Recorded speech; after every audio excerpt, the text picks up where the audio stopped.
would be attached to the excursion ring with like little fucking rivets and shit like that.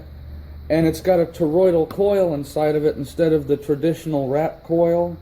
It's got a toroidal coil in it like an amplifier, so it's a more efficient coil and it can handle more power. A little 6.5 inch, if I were to rebuild this 6.5 inch woofer to be an Omega 20K, this motherfucker with just the magnet would stand up to there. Because I put an extra long driver in it so that way it never blows out. Because with these subwoofers, you got to worry about them, like the voice coils jumping the gap or bottoming out. With my woofers, it always has that much clearance between the back of the magnet and the voice coil, so that way the voice coil never hits the back of the magnet and destroys the driver. It never bottoms out, it never jumps the gap. And I've tested, like my 12-inch models, I've tested those motherfuckers. Do you have any around? Accessible? Not right now. They're made to order, so all the ones that I've built, I've shipped them out to customers. How much for, what are they? You got a name Omega. for Omega 20K for the 6.5 inch, Omega 40K for the 12 inch. Maybe take 40,000 watts? 40,000 at 0 ohm. 0. At 0 ohm. 0. At 0 ohm. 0. No impedance level whatsoever. That's interesting. Because it's what I use for the toroidal coil, I use titanium. And with this woofer, it's highly efficient. So even though it can handle 40,000 watts, all you got to do is push like 450, maybe 500 watts at 1 ohm, and that motherfucker will bust your fucking windshield, dude. That motherfucker will bust your fucking windshield, dude. Even though it can... Well, how much one of those cost for a 12? 12 inch? Because it's solid titanium and I have to buy all the materials, you're talking...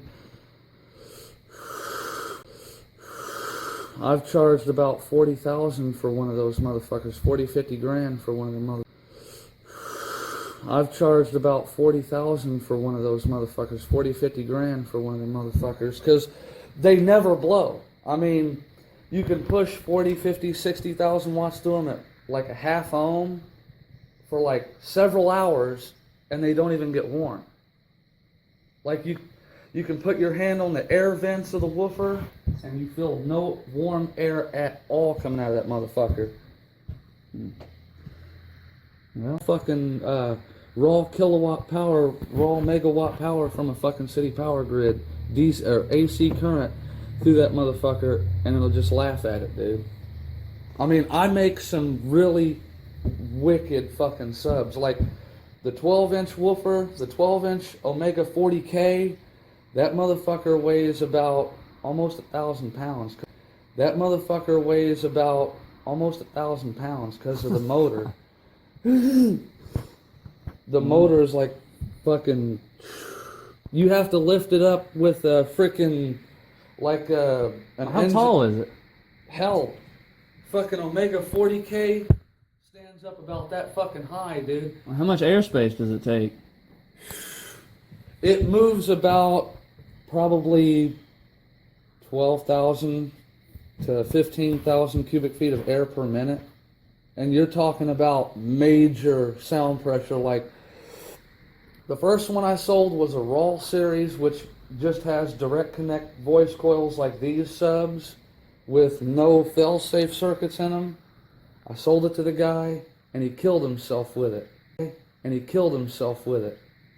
The sound pressure inside of his truck was so strong that it literally blew his fucking lungs and heart out. Like, it literally fucking killed him.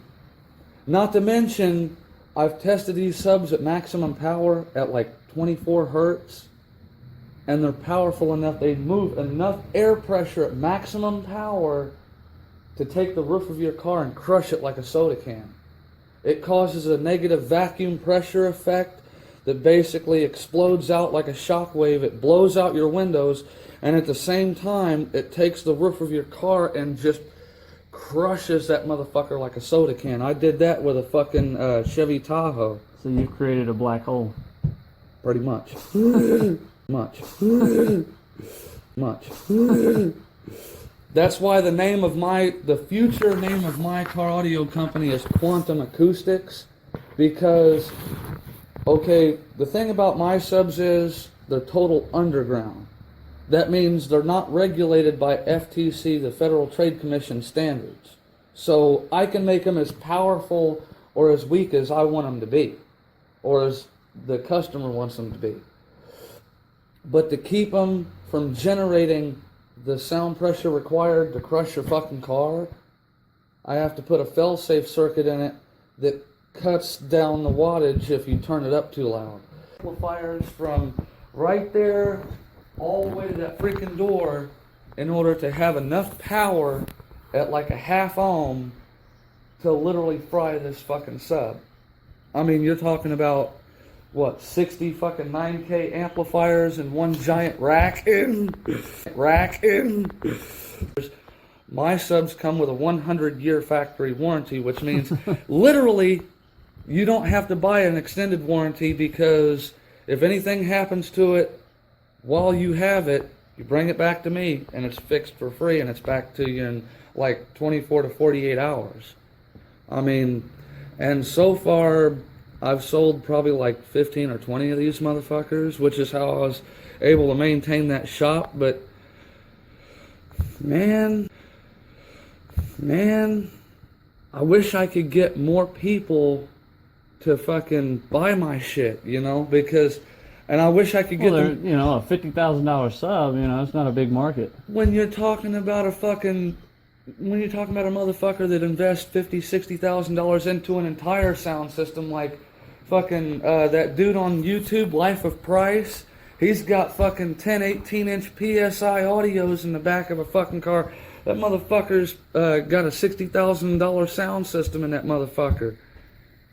If you can afford to pay $50,000-$60,000 for an entire sound system, yeah, but he buys your sub for $50,000. Now he still needs everything else. But he's already got everything else already in his fucking truck. Shit. He's got fucking, I think he's got DC audio 9Ks pushing those fucking PSIs. But yeah, you should check him out, dude. He's fucking got a badass fucking sound system. Matter of fact, I think I've got him on here. That motherfucker will bust your fucking windshield, dude.